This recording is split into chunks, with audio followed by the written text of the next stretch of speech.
Mode Coupe du Monde activé, les amis. J'espère que vous allez tous très bien, tellement content de vous retrouver pour cette nouvelle vidéo. On va scruter, décortiquer, analyser toutes les nations, toutes les 48. J'ai envie qu'on lance notre série de vidéos en se demandant qui sera le cancre, qui sera la pire sélection. Ce qui est, on va pas se mentir, un petit titre honorifique. À chaque Coupe du Monde, on a des sélections qui passent bien à travers. Je vais démarrer par la première nation que j'ai considérée dans cette vidéo. Il y en a un paquet, la Nouvelle-Zélande. Pourquoi la Nouvelle-Zélande? Pourquoi les Kiwis? Pourquoi les All Whites, comme on les appelle en foot, All Blacks en rugby, All Whites en foot? Pourquoi? Parce que de toutes les nations présentes à la Coupe du Monde, c'est celle qui est la plus basse au classement FIFA, 85e, personne n'est en dessous. Comment est-ce qu'ils vont jouer? Si on regarde un petit peu leur 11, leur effectif, on ne connaît pas grand monde. La moitié de l'effectif vient de A-League, la ligue australienne qui mixe quelques équipes néo-zélandaises aussi. On a parmi les noms qui ressortent un petit peu Elijah Just, c'est pas que je le connaissais moi, mais on va dire parmi les joueurs un peu les mieux cotés. Elijah Just qui fait une très belle saison en Écosse à Motherwell, qui a 7 buts, 8 passes D, qui fait partie des petits talents néo-zélandais. On a Marco Staminic, qui est un taulier de Swansea, qui joue toutes les minutes à Swansea. Et on a peut-être, vous connaissez, Ben Hold à Saint-Etienne, latéral gauche de Saint-Etienne, qu'on retrouvera peut-être, j'espère, en Ligue 1 l'année prochaine. Mais celui qui manque là, que vous n'avez pas vu, et peut-être vous me demandez, mais où est-ce qu'il est? C'est bien sûr le GOAT Kiwi, le plus grand joueur de l'histoire de la Nouvelle-Zélande. Et c'est totalement vrai, c'est le joueur le plus capé et le meilleur buteur. Bah bien sûr, c'est Chris Wood, un mec qui la saison dernière en Première Ligue a tapé 20 buts, et même cette saison avait démarré par un doublé sur son premier match avant une grave blessure. Donc on l'a plus revu depuis très longtemps, sauf qu'en fait, si, on l'a vu, il a rejoué enfin, après une opération. Il a rejoué contre Porto en Europa League. Mon verdict pour les Néo-Zélandais, est-ce qu'ils seront la pire nation du mondial? Sincèrement, absolument pas, aucune chance. Comme on a dit, les joueurs, ils ont quelques gars. Ils ont vraiment quelques gars. Match amical récent, comme on a dit aussi, ils ont tordu le Chili 4-1. Et leur dernière Coupe du Monde en 2010, dans le groupe Slovaquie, Italie, Paraguay, c'était pas du tout ridiculisé, c'était pas loin de la qualif, avec 3 matchs nuls. Mais, cette année, ils pourraient obtenir leur première victoire. Pourquoi pas? Parce que leur groupe, c'est le groupe le plus abordable pour un chapeau 4. Si t'es chapeau 4, ouais, je pense que c'est dans le groupe Belgique, Égypte, Iran, que t'avais envie de tomber. Donc, ils peuvent faire un petit truc, les All Whites, et je pense pas que la Nouvelle-Zélande sera la pire équipe de la Coupe du Monde. Est-ce qu'Haïti peut l'être? Haïti, 83e au classement FIFA, la deuxième pire nation au classement FIFA, et deuxième Coupe du Monde pour eux, pour les Grenadiers, qui sincèrement l'ont mérité. Ils ont quelques bons joueurs, donc 2 tiers jouent en Europe à peu près, 1 tiers en MLS, grosso. Parmi ceux qu'on connaît, peut-être Josué Casimir, à Auxerre, Jean-Rick Norbelgard, aux Wolves, titulaire, et bien sûr, Wilson Isidore, à Sunderland, qui après un bon début de saison là-bas, fait plus des entrées en jeu en ce moment malheureusement, mais il a joué, donc il a été appelé, il a 2 sélections, il vient d'être appelé, buteur contre l'Islande, le dernier match amical, un double contact, petit pont, entrée de surface, top finition pied gauche. Ils ont leur gardien et capitaine, Johnny Placide de Bastia, 38 ans, mais son match contre le Costa Rica, c'est l'avant-dernier match de qualif. Haïti le gagne 1-0, vital pour la qualification. Le match de Johnny Placide, c'est une des grandes performances de gardien de l'année en vrai, pour amener Haïti à la Coupe du Monde. Verdict pour Haïti, est-ce qu'ils font un bon mondial? J'espère. Parce que je suis allé revoir aussi sur le site de la FIFA, il y a toutes les archives, et je suis allé revoir leur match contre l'Italie 74. Vous vous souvenez, on a parlé de ce groupe Haïti avec Argentine, Italie, Pologne 74, où ils perdent tous leurs matchs. Mais contre l'Italie, ils ouvrent le score à la 46e minute sur ce but d'Emmanuel Sanon, la plus grande légende du foot haïtien, et les scènes de joie, le staff qui pète un câble complètement sur cette ouverture du score d'Haïti, qui perd 3-1 derrière dans la foulée. Mais bon, l'enthousiasme qu'il y a là-bas, ce serait beau. L'objectif pour eux, quand même, dans ce groupe qui est très compliqué, avec Brésil, Maroc, Écosse, l'objectif, c'est d'éviter le 0 pointé, je pense, pas plus que ça. Prendre le premier point de l'histoire d'Haïti en Coupe du Monde. Ils ont assez de bons joueurs pour pouvoir le faire. Ça va être un sacré défi, bien sûr, mais c'est possible. Curaçao. On a parlé pour l'instant de la Nouvelle-Zélande 85e et d'Haïti 83e au classement FIFA. Curaçao est 82e. Zone CONCACAF aussi pour les Curaçaos. Zone CONCACAF qui est la grande gagnante de ce passage, de ce nouveau format. Elle est passée c'était 3 billets pour la zone CONCACAF et 1 barrage à 6 billets directs et 2 de barrage pour cette édition 2026.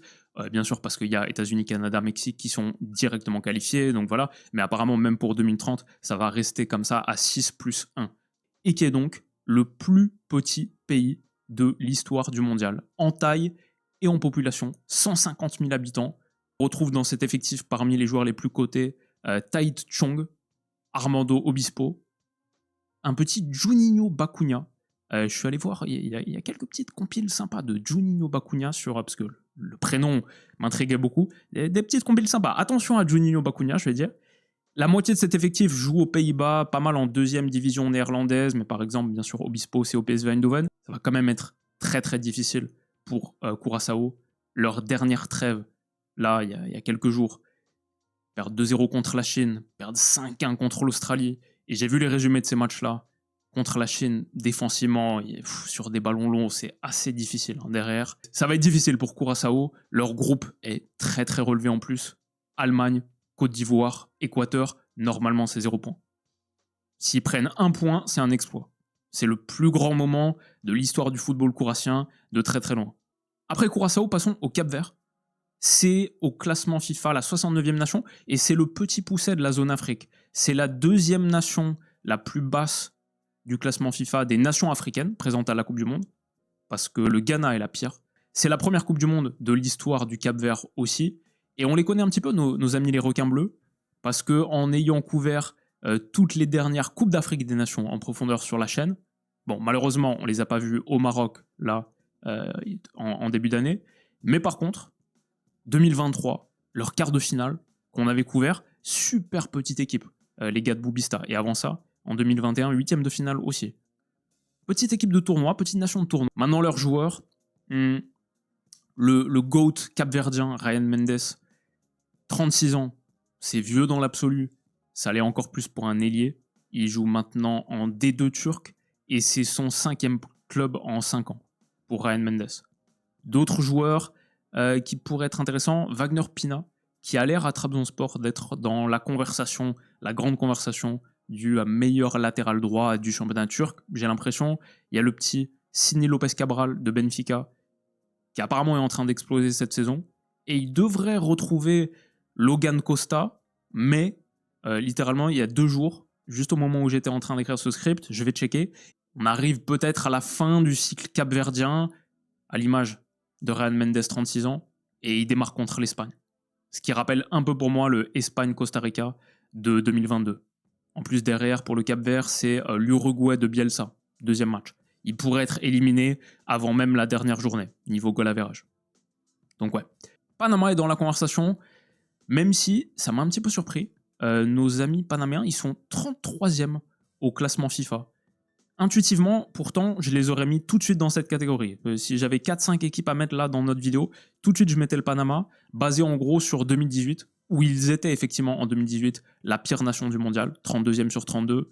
Ils en avaient pris 6 contre l'Angleterre, ce qui était le plus gros match, le plus gros écart de ce tournoi à égalité avec Arabie Saoudite-Russie en ouverture, où la Russie avait gagné 5-0. Mais en vrai, on n'est plus sur le Panama de 2022.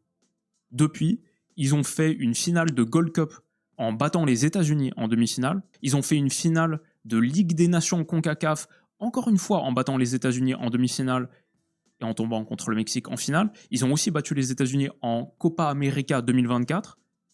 Donc franchement, il y a un argument qui dit le Panama, c'est en vrai la 2e ou 3e, peut-être avec le Canada, meilleure nation CONCACAF du moment. C'est pas fou de dire ça.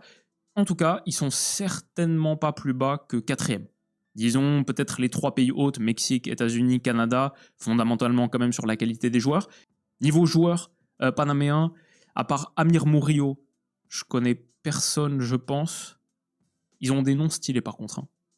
Adalberto Carrasquilla, des Pumas, on aura un œil sur lui. César Blackman, du Slovan Bratislava, aussi. Ça joue beaucoup dans les championnats latino-américains, sinon à part le Slovan, Norwich ici, Besiktas. Sinon, c'est beaucoup de Mexique, Colombie, Venezuela, Honduras. Et ils sont coachés par l'hispano-danois Thomas Christiansen, ancien entraîneur de l'Union Saint-Gilloise et de Leeds. Donc intéressant. Mon verdict pour le Panama, je pense pas qu'ils seront la pire nation du mondial. Par contre, ils vont retrouver l'Angleterre. Après 2018, ils retrouvent les Anglais dans un groupe qui est compliqué. Croatie, Ghana. Tournoi un petit peu à la maison pour eux aussi. Il y a une grosse communauté panaméenne, notamment aux États-Unis. Et je suis assez confiant qu'ils ne seront pas la pire nation du mondial et qu'ils peuvent ambitionner d'aller chercher même, pourquoi pas, une victoire contre le Ghana. Première victoire de leur histoire en Coupe du Monde. Et enfin donc, on finit avec les 3 plus faibles valeurs marchandes cumulées sur Transfermarkt du tournoi. C'est Irak, Jordanie, Qatar. Commençons par l'Irak, qui est 57e au classement FIFA. C'est la 48e nation qualifiée, la dernière, en battant la Bolivie dans ce match à 5h du mat l'autre jour. Deuxième Coupe du Monde de son histoire pour l'Irak après 86, où ils avaient fait 0 points, mais seulement -3 de différence de but. L'Irak nous intéresse tout particulièrement. Pourquoi ? Bien sûr parce qu'on les joue, parce qu'ils sont dans notre groupe. Niveau joueur, je connais un seul joueur irakien, c'est Ayman Hussein, la tour de contrôle qui avait initié l'action contre la Bolivie et marqué le but de la qualification, on en avait parlé à l'époque. Leurs 2 talents offensifs, on va dire, les plus high profile, à part Ayman Hussein, c'est Marco Fajri, 22 ans, ailier gauche, qui vient d'être vendu par Strøms Godset, un club de D2 norvégienne, à Venise en série B cet hiver, au mercato hivernal, où il a pour l'instant joué avec Venise 21 minutes en 16 matchs. Et l'autre, c'est Ali Al-Hamadi, avant-centre de 24 ans, qui joue à Luton en 3e division et qui joue. Si t'es chapeau 4, il n'y avait pas pire groupe que France, Sénégal, Norvège, c'est clair. Ils chercheront à faire 1 point, leur premier point en Coupe du Monde, et ce sera déjà très bien. Jordanie, première Coupe du Monde pour eux, la superstar jordanienne, Moussa Tamari, qui est très bien revenu à Rennes, qui fait la meilleure saison de sa carrière, là, à 28 ans, à Rennes. Il arrive bouillant pour la Coupe du Monde, ça c'est très bon pour la Jordanie. Ils sont coachés par le Marocain Jamal Selaimi, ancien entraîneur du Raja Casablanca, du FUS Rabat.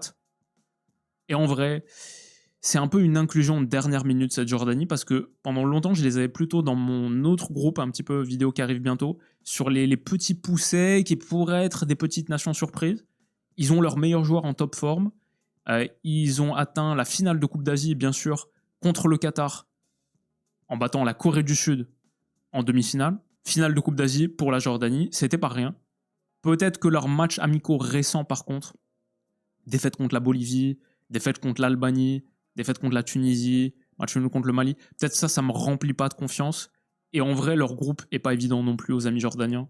C'est le groupe Fitch, le groupe Moody's, le groupe Standard & Poor's, c'est le groupe AAA, Argentine, Algérie, Autriche. 0 point dans ce groupe, oui c'est possible. Et enfin, on termine par le Qatar. Et en fait, on est obligé de les considérer. Parce que désolé les gars, mais dernier mondial à la maison, 0 point. 32e sur 32. La fin de cette phase de groupe de la Coupe du Monde 2022 était tellement dingue, il se passait tellement de folie, qu'on ne s'est pas arrêté suffisamment là-dessus, mais le Qatar a littéralement terminé pire équipe de son mondial. Ils ont toujours Akram Afif et Almoez Ali, et Akram Afif est toujours un vrai petit joueur. Par contre, il fait une saison à 15 buts, 16 passes D dans le championnat qatari, en Ligue des champions asiatiques. Apparemment, demain, lundi, ils jouent en 8e de finale de Ligue des champions asiatiques contre Al Hilal. Je ne vais pas regarder, ça pourrait être intéressant. Et ils sont coachés, les amis qataris, par Julen Lopetegui. Mais depuis 1 an, défaite contre l'Ouzbékistan 3-0. Faute mob le met pas parce qu'il se dit mais c'est pas vraiment un match ça, mais ils ont joué Udinese aussi et ils ont perdu 3-0. Ils ont perdu 4-1 contre la Russie. En novembre, ils ont été battus, alors ça c'est un vrai point bas pour le Qatar, par le Zimbabwe 2-1 et puis par la Palestine 1-0. La réalité c'est que pour le Qatar, le projet Coupe du Monde est passé. Aucun autre joueur a émergé. Ils n'auront plus la méga pression de 2022, ce qui est peut-être une bonne chose en vrai, mais pas le soutien populaire non plus. Et leur groupe au Qatar, ça va. Bosnie, Suisse, Canada. Pour moi, ça les empêche d'envisager la qualif parce qu'il est très homogène. Mais peut-être la bonne nouvelle pour eux, c'est que ça m'empêche aussi de voir en eux la pire nation de la Coupe du Monde, parce que je sais pas contre qui là ils prennent un 0-4, 0-5, 0-6. Donc je pense pas qu'ils seront pour la deuxième fois d'affilée la pire nation du mondial. Et aujourd'hui, c'est les petits poussets. Donc je parle pas des outsiders, je parle pas des nations qu'on sait qu'on doit surveiller. C'est les petits qui, attention, pourraient être un petit peu plus gros que ce qu'on pense et pourraient nous livrer la grande surprise de la Coupe du Monde. Commençons avec l'Ouzbékistan. Ouzbékistan, oui, que je mettrais dans cette catégorie. C'est un candidat assez évident parce que pour les loups blancs de Tashkent, magnifique, c'est la première Coupe du Monde de leur histoire et c'est la première Coupe du Monde de l'histoire d'un pays d'Asie centrale. Les Stan countries, les pays en stan, ils sont intéressants, ils font de belles choses. Le football ouzbek a totalement changé. Et sur leur campagne de qualif pour la Coupe du Monde 2026, c'était en 2 tours pour eux, en Asie. 16 matchs joués, une seule défaite. Ils terminent à 2 points de l'Iran à la 2e place de ce groupe A. Par exemple, 8 points de plus que le Qatar. L'Ouzbékistan est clairement une des meilleures nations asiatiques aujourd'hui. Et sans trop avoir de méga stars, en vrai, quand on regarde le roster ouzbek, bien sûr, Roussanov, Abdoukodir Roussanov, lui on connaît, c'est le grand visage de l'Ouzbékistan, en train de faire une très très belle saison sous les ordres de Pep à City, avec Sipion la dernière fois. On l'a mis, moi 13e, lui 14e, de nos meilleurs défenseurs centraux du monde en ce moment. Ce sera un des joueurs à suivre du mondial. Leur autre star, c'est sans doute Eldor Shomurodov. Vous vous en souvenez peut-être, parce qu'il y a quelques années, la Roma l'avait acheté 20 millions d'euros en 21-22. La marche était un peu haute, mais là, à 30 ans, il est en train de tout éclater à Başakşehir, où il a planté 20 buts cette saison dans le championnat turc. Avec 44 buts en sélection, c'est le meilleur buteur de l'histoire de l'Ouzbékistan. Les autres, on les connaît pas. 90% d'entre eux, c'est soit championnat ouzbek, soit championnat iranien.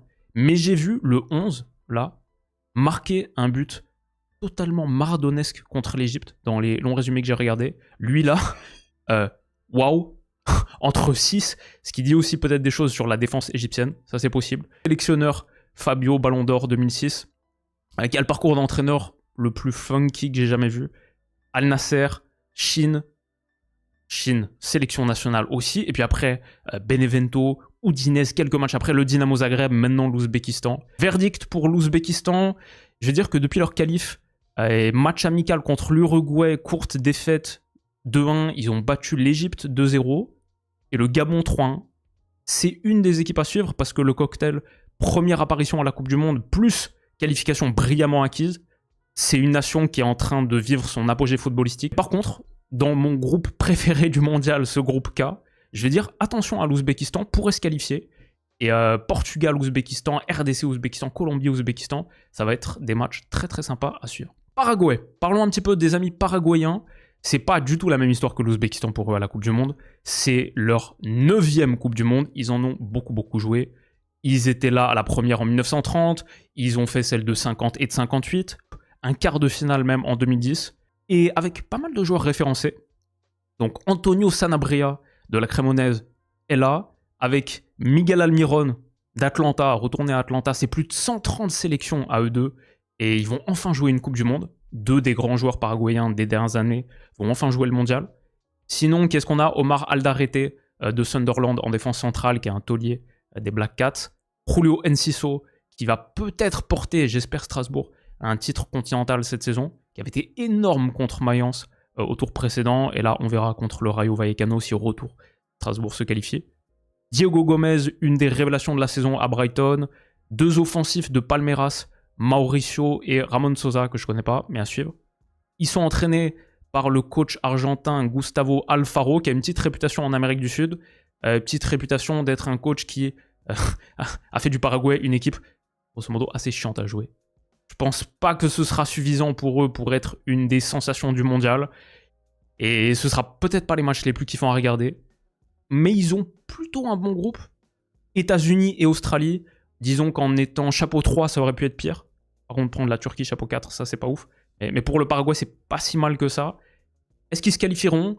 Est-ce qu'ils feront vivre un grand moment à une nation qui peut-être enverra pas mal de supporters sur place, qui sera assez cool. J'espère. Et peut-être un petit œil sur le Paraguay. L'Australie ensuite, qui est dans le groupe du Paraguay. Est-ce qu'il faut les considérer vraiment comme un petit pousset? C'est vrai qu'il y a débat, ils sont 27e au classement FIFA, c'est une des nations les mieux cotées de toutes celles qu'on va évoquer ici. Ils ont joué les 5 dernières Coupes du Monde, l'Australie. Et au Qatar, en 2022, après qu'on les ait battus 4-1 en ouverture, ils avaient pris 6 points contre Tunisie et Danemark pour aller en 8e de finale. Est-ce que vous vous souvenez du 8e de finale de l'Australie en 2022? C'était un peu comme celui de 2006, où ils tombent, mais c'était très très chaud contre le futur vainqueur. Alors cette fois, il n'y avait pas eu de scandale arbitral comme le penalty de Grosso en 2006, mais en 2022, contre l'Argentine, c'était un méga match en 8e de finale. Il avait fallu cet énorme tacle de Lisandro Martinez à la 81e.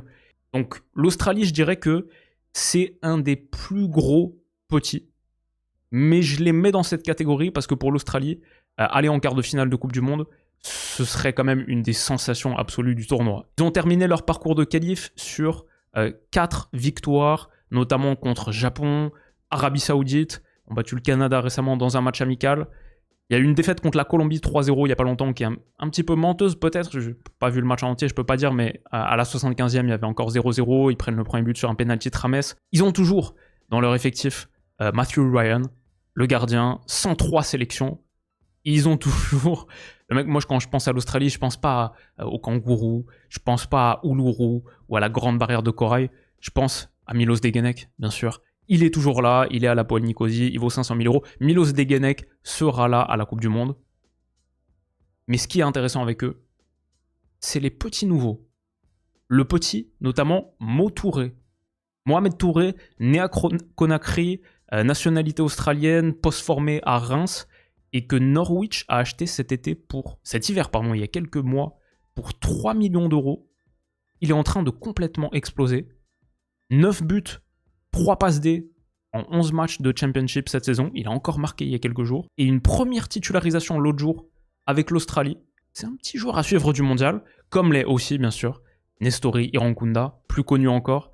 Mais lui, quand je le vois capable de faire des choses comme ça, prendre le ballon ici, passer son vis-à-vis, c'est encore une fois contre la Nouvelle-Zélande, qui sera au mondial, qui n'est pas une grande nation, mais qui sera au mondial, et aller finir là en angle fermé.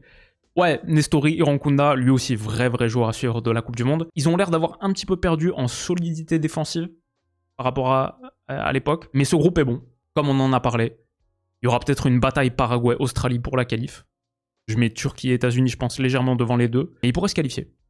Et en tout cas, juste pour Mo Touré et Nestori Irankunda, je pense que cette Australie est à suivre. La Bosnie-Herzégovine, les Fossoyeurs de l'Italie, qui a déjà joué, donc la Bosnie a déjà joué la Coupe du Monde, bien sûr, en 2014. Ils n'étaient pas loin de se qualifier d'ailleurs. Ils avaient battu l'Iran, Dzeko et Pjanic, buteurs dans ce match. Alors bien sûr, la Bosnie est une nation récente. Avant, ça faisait partie de la Yougoslavie. Mais depuis leur indépendance, quand même 7 euros ratés. Les 4 derniers, ils sont allés en play-off mais ne se sont pas qualifiés. La Bosnie rejoue un grand tournoi pour la première fois depuis 12 ans. Et bien sûr, il y aura Dzeko. Je dis bien sûr, mais il a 40 ans, c'est quand même assez fou. Il sera là. 148 sélections, 73 buts. C'est à la fois le recordman de cap et le meilleur buteur, bien sûr, de l'histoire de la Bosnie. Il jouait plus à la Fio en début de saison. Du coup, cet hiver, il a signé à Schalke 04 en Bundesliga 2. Kolasinac, comme on a dit, qui était déjà là en 2014, est bien titulaire avec l'Atalanta, pas d'inquiétude pour eux. Et il y a une bonne petite équipe en vrai. En gros, on a un seul tiers de l'effectif qui joue dans des championnats mineurs, mais sinon, tout le reste, c'est dans le top 7, top 8, top 9 championnats européens. On a par exemple des petites prospects, Tarik Muharemovic de Sassuolo, de la Juve Next Gen qui a explosé à Sassuolo cette saison. On a pareil pour Kerim Alaibegovic de Salzbourg, il y a une frappe de surface, extérieure de surface absolument mortelle, qui a un vrai petit prospect, 18 ans, un des joueurs à suivre de la Coupe du Monde. Il a été formé à Leverkusen, vendu l'été dernier à Salzbourg, et Leverkusen a une clause de rachat. Ils l'ont réactivé, donc on va le retrouver en Bundesliga saison prochaine, ou alors peut-être vendu ailleurs, j'ai vu. Et un qui m'a marqué aussi dans le match contre l'Italie, parce qu'il a sorti un double contact Rabona en prolongation, Esmir Bayraktarevic, né dans le Wisconsin, les fameux Bosniens du Wisconsin, bien sûr, Mais donc, il va retourner un petit peu à la maison pour cette Coupe du Monde. Et l'autre jour, avec le PSV Eindhoven, un match qu'il gagne 6-1 contre Zwolle, doublé et 3 passes décisives dans cette rencontre. Donc attention aussi à l'explosion. Ils sont dans un bon groupe en plus. Canada, Qatar, Suisse, homogènes, mais ils ont totalement leur mot à dire. Et si demain, la Bosnie sort même première de ce groupe, c'est pas le truc le plus choquant du monde non plus, mais ça pourrait être un vrai bon parcours pour les Bosniens, qui la dernière fois donc n'étaient pas qualifiés pour la phase à élimination directe, notamment à cause de ce scandale contre le Nigeria. L'Afrique du Sud, qui retourne au mondial pour la 4e fois de son histoire, la première depuis la qualification automatique de 2010. Ils ont seulement gagné 2 matchs de Coupe du Monde dans leur histoire. Un des 2, c'est contre nous, dans cet horrible tournoi pour nous. Ils vont jouer le match d'ouverture, bien sûr, l'Afrique du Sud, contre le Mexique. 70% des joueurs de cette sélection sud-africaine, à peu près, jouent dans le championnat sud-africain. Grosso modo, Mamelodi Sundowns et Orlando Pirates. Il n'y a aucun joueur véritablement majeur dans cet effectif. Lyle Foster de Burnley, peut-être le nom le plus connu. Bon, Mokoena pour les dernières Coupes d'Afrique. Mais sinon, ouais, peut-être Lyle Foster, mais il a perdu sa place de titulaire à Burnley. J'ai pas vu les derniers matchs de l'Afrique du Sud, mais apparemment, nul contre le Panama, défaite contre le Panama dans un deuxième match. La seule raison pour laquelle j'ai mis l'Afrique du Sud dans cette conversation, c'est 2 choses. C'est que ils sont pas faciles à battre. Et je me souviens de la dernière CAN, ils étaient capables de belles séquences collectives. Franchement, dans ce match contre le Cameroun, où ils sont éliminés en 8e de finale de CAN contre le Cameroun, tout le monde s'était enflammé sur le Cameroun, mais je me souviens sur la première demi-heure de très très belles séquences collectives. Il y a ça, et il y a aussi le fait que, c'est vrai, ce groupe A, il est quand même assez abordable pour l'Afrique du Sud. Mexique, Corée du Sud, Tchéquie. 3 bonnes nations, mais aucun monstre absolu. Peut-être que c'est possible pour eux. Je suis pas hyper confiant sur l'Afrique du Sud, mais c'est vrai que je me souviens en CAN, il y avait de beaux petits moments pour cette nation. Peut-être. Ensuite, j'ai quoi? J'ai l'Iran. Alors déjà, pendant un moment, juste la question avec l'Iran, c'est est-ce qu'ils allaient jouer tout court cette Coupe du Monde? Et donc la réponse, c'est oui.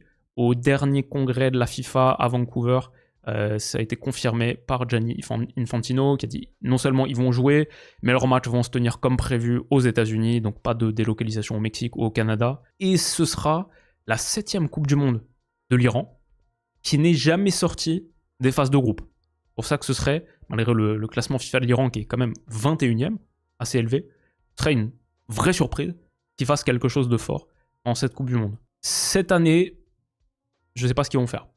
Mehdi Taremi est là, un peu une vibe Edin Dzeko. Il joue à peu près la moitié des matchs avec l'Olympiakos, a marqué 10 buts cette saison. 90% du reste de l'effectif joue en Iran. Et c'est assez dur de situer leur niveau. Peut-être qu'il y a un petit peu cette vibe Afrique du Sud, de les mecs se connaissent. Et aussi peut-être que tu peux regarder une chose, c'est leur match contre l'Ouzbékistan. Les 5 derniers ont fait match nul. Peut-être qu'on dit simplement que l'Iran est à peu près du même niveau que l'Ouzbékistan dans leur groupe. Ils avaient terminé 2 points devant eux. Si on est haut sur l'Ouzbékistan, peut-être qu'on devrait être assez haut sur l'Iran aussi. Je sais pas quoi dire pour l'Iran, je vais dire bon groupe, le meilleur groupe. Belgique, Égypte, Nouvelle-Zélande. C'est le groupe le plus faible du mondial. Et un truc assez fou, c'est que non seulement leur opportunité de jouer un tour à élimination directe pour la première fois de leur histoire, elle est là, avec ce groupe. C'est une vraie opportunité. Mais ils pourraient jouer ce match contre les States. S'ils terminent 2e, si l'Iran termine 2e de ce groupe G, et que les États-Unis, eux, terminent 2e du groupe D, avec Paraguay, Australie, Turquie, franchement, 2 choses qui sont envisageables, ils se retrouveraient en 16e de finale. Et là, il faudrait y être. 7e nation, on y est, oui, l'Autriche. En vrai, l'Autriche de retour au mondial, c'est une des histoires de 2026. Et on l'a pas trop calculé, parce qu'ils étaient là à tous les derniers euros, en tout cas 2016, 2020, 2024. Donc on les connaît, les bandits. Sabitzer, Alaba, Konrad Laimer, Baumgartner, Schlager. Et bien sûr, il n'est plus là aujourd'hui, mais à l'époque, un de mes joueurs préférés sur FIFA 17. Julian Baumgartlinger, mon milieu avec lui et Renato Sanchez, personne passait. L'Autriche au mondial, c'est la première fois au 21e siècle. Leur âge d'or des années 30 et des années 50, la Wunder Team de Matthias Zindelar et Josef Bican, elle est loin à cette époque. Attention à l'Autriche 2026, qui pourrait faire un retour assez brutal. Depuis 1 an, l'Autriche a gagné 8 de ses 10 derniers matchs. Ils ont passé en cumulé un 14-0 à Saint-Marin, ça à la rigueur ok. Mais là, en mars, viennent de battre coup sur coup deux mondialistes, la Corée du Sud 1-0 et le Ghana giflé 5-1. Le coach, c'est toujours Ralf Rangnick, il joue toujours ce style oppressant, ils ont toujours le moustique Konrad Laimer, et ils ont une excellente équipe, on connaît tous leurs joueurs. Christoph Baumgartner a super bien rebondi à Leipzig cette saison, 17 buts, 8 passes D, toutes compétitions confondues. Taulier de Leipzig aussi, Nico Seiwald, c'est un des meilleurs milieux défensifs de Bundesliga. Et même si on n'est plus au prime de Marcel Sabitzer ou de Xaver Schlager, malheureusement, sa double rupture du ligament croisé lui a fait très mal, même si on n'est plus au prime de ces mecs-là, ou évidemment de David Alaba ou d'Arnautovic, etc., et ils ont du sang frais. Paul Wanner, le prospect du Bayern qui a signé au PSV Eindhoven, très intéressant, et aussi Carnet Chukwuemeka, qui après avoir fait toutes les sélections de jeunes avec l'Angleterre, joue maintenant pour l'Autriche. Et alors, contre le Ghana, un top but collectif que l'Autriche a marqué, double 1-2, lancé dans la profondeur, Chukwuemeka conclut. Donc attention à l'Autriche, le groupe avec Argentine, Algérie et Jordanie, c'est pas le pire groupe, surtout avec pas mal de groupes qui vont avoir 3 qualifiés, c'est pas le pire groupe, attention aux Autrichiens. Et enfin, on termine avec la RDC. Alors l'histoire de la RDC à la Coupe du Monde, on en a parlé l'autre jour, c'est seulement le Zaïre 74, sans doute la pire équipe du mondial, moins 14 de différence de but, aucun but marqué.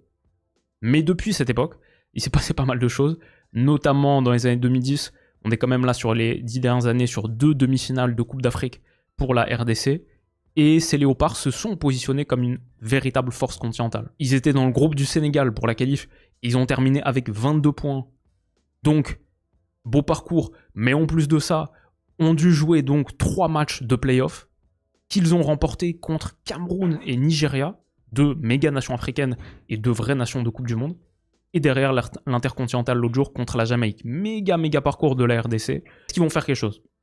Alors les gars de Deux Sabres, il y a de bons joueurs, mais ils arrivent pour la plupart un peu hors de forme. Ça c'est dommage. Je pense à Yohan Wissa, recruté 60 millions par Newcastle cet été, blessé, a raté tout le début de saison, et ensuite des petits pépins.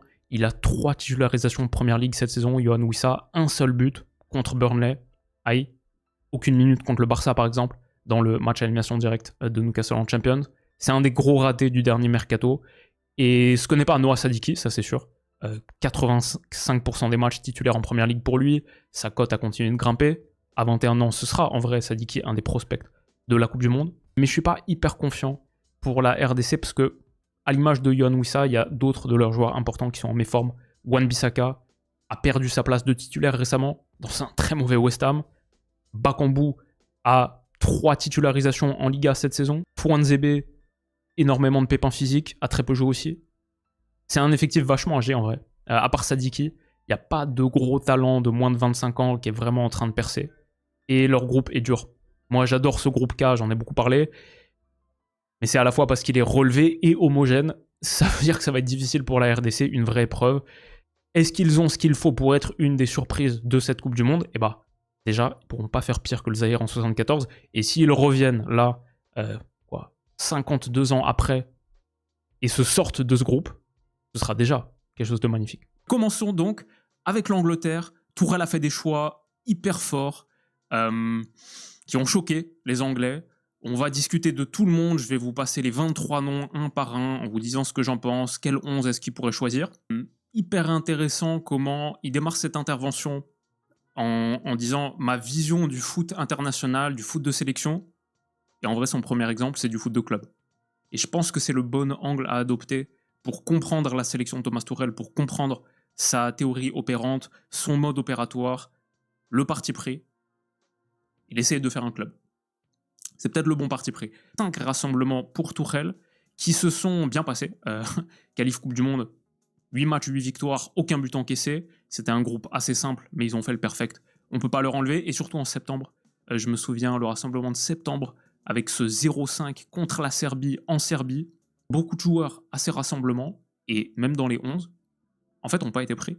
En fait, aux yeux de Tuchel, ce rassemblement, c'était encore une session de brainstorm. C'est pas du tout comme la France de Deschamps, où grosso modo, le but c'était solidifier l'idée du 11, quelques derniers joueurs peut-être à tester, mais grosso modo surtout renforcer ses convictions. Ça, c'était notre rassemblement à nous. L'Angleterre en mars fait jouer Solanke, Garner, Foden, Maguire, Tomori, Steele, Hall, White, Wharton, Palmer, Barnes, Bowen, Calvert-Lewin, que des joueurs qui sont pas pris, que des joueurs qui sont pas dans les 26, là qui viennent de tomber, c'était il y a 3 mois. Je sais pas si Palmer et Foden c'est le plus choquant parce que l'état de forme était pas top, mais je sais pas, il y a quand même pas de Trent non plus, pas de Gibbs White, pas de Lewis Kelly, pas de Hall, qui sont plutôt dans des bonnes formes, pas de Bowen, pas de Maguire aussi, qui était présent au rassemblement de mars. Est-ce qu'on peut dire que c'est courageux quand même? Pourquoi? Parce que fondamentalement, les probas sont contre toi. Pour l'Angleterre qui a fait 2 finales d'Euro, une demi-finale de Coupe du Monde, un autre quart de finale de Coupe du Monde, seule la victoire est belle. Je veux dire, il n'y a pas d'autre résultat que soulever le trophée. Les 48 ne peuvent pas gagner le mondial, mais je dirais qu'il y en a bien. Allez, si on est conservateur, 8 qui peuvent gagner, et franchement, pourquoi pas un peu plus que 10. Un quart des nations peuvent légitimement avoir l'ambition de gagner le mondial. Va de haut en bas. Alors, qu'est-ce que j'en pense? Pickford, qui je pense devrait être le titulaire, pour moi, c'est OK. C'est genre pas un des 10 meilleurs gardiens du monde. La charnière centrale, j'aime bien. Gueye, on en a parlé avec Scipion, je pense qu'on l'a mis quoi? Top 6 de nos défenseurs centraux du monde. À la fin, top Marc Gueye, excellente saison, top avec City, top avec l'Angleterre, c'est génial. Je pense associé à Konsa, ça fait une bonne paire. O'Reilly à gauche, je l'imagine titulaire, Nico O'Reilly. Lui aussi top saison, lui aussi on l'a mis. Est-ce qu'on l'a mis 6ème à la fin aussi des latéraux avec Scipion? Mais vraiment profil hyper intéressant. La projection dans les demi-espaces, peut jouer une ligne plus haut, la taille sur coup de pied arrêté, offensif et défensif. Il fait quoi, 1m93. Son ascension est claire, j'adore Nico O'Reilly depuis début de saison. Ensuite, Stones, profil assez particulier et choix qui a donné pas mal de frustration. Par exemple, Stones plutôt que Maguire, alors que Stones a joué, je crois, 11% des minutes possibles en Première Ligue cette saison. Mais j'aime bien le profil de Stones. Dan Burn, sur la flexibilité défenseur central / défenseur gauche, c'est pas mal, même si avec l'Angleterre, il a surtout joué défenseur central. A priori, il ne devrait pas jouer beaucoup, mais c'est 2m01, on va dire, utile sur coup de pied arrêté. On a quoi sinon sur les côtés? Jed Spence, là c'est un vrai spécialiste. Tourelle a dit, c'est le joueur le plus rapide de notre équipe, et il adore défendre en 1 contre 1. Il a dit sur les latéraux, il voulait un bon mix de offensif et défensif. C'est ça qui le rend spécial pour nous, c'est ce que Tourelle a dit. Livramento, apparemment, c'est pareil pour la flexibilité, peut jouer aussi à droite comme à gauche, a gagné l'Euro U21 avec l'Angleterre l'été dernier, et je ne sais pas s'il sera considéré comme titu. Je le vois derrière O'Reilly à gauche, et potentiellement derrière Reece James à droite. Ça, c'est intéressant, qui a joué pour Tourelle à Chelsea à l'époque. Quelle position réellement? Parce que flexible, là aussi, peut jouer défenseur droit comme milieu défensif, où il a à peu près partagé son temps de jeu avec Chelsea cette saison. Double pivot, Anderson et Declan Rice. Le double pivot Elliot Anderson, Declan Rice, c'est le meilleur de la combat, je pense. L'Espagne ne joue pas avec un double pivot, donc à partir de ce moment-là, je pense que personne fera mieux que Rice plus Anderson. Et l'arrivée d'Anderson au rassemblement de septembre, c'est la grande trouvaille de Tourelle. Peut-être qu'il se serait imposé naturellement de toute manière, parce que, vu la saison qu'il a fait avec Forest, vu là où on l'envoie maintenant. Mais ce double pivot, vraiment, c'est quelque chose. J'aime bien Mainoo aussi. Il a pris Kobe Mainoo finalement. Profil très différent. Rice a aussi de la mobilité, un peu comme Mainoo balle au pied, mais Rice, je trouve, c'est plus sur les grandes projections tranchantes de grands espaces, porter le ballon 7-8 mètres à la fois. Kobe Mainoo, il y a plus un peu ce truc presque espagnol, de mobilité dans les petits périmètres, résistance à la pression. C'est un profil assez différent pour l'Angleterre et j'aime beaucoup. Et alors passons à Jude Bellingham, c'est une des histoires les plus intéressantes de la Coupe du Monde. C'est en vrai un peu un paradoxe parce que de plus en plus, il est devenu une forme de joueur galactique, superstar, avec un certain ego, un peu hors partition. Le but légendaire contre la Slovaquie pour égaliser, pour garder l'Angleterre dans le tournoi à l'Euro.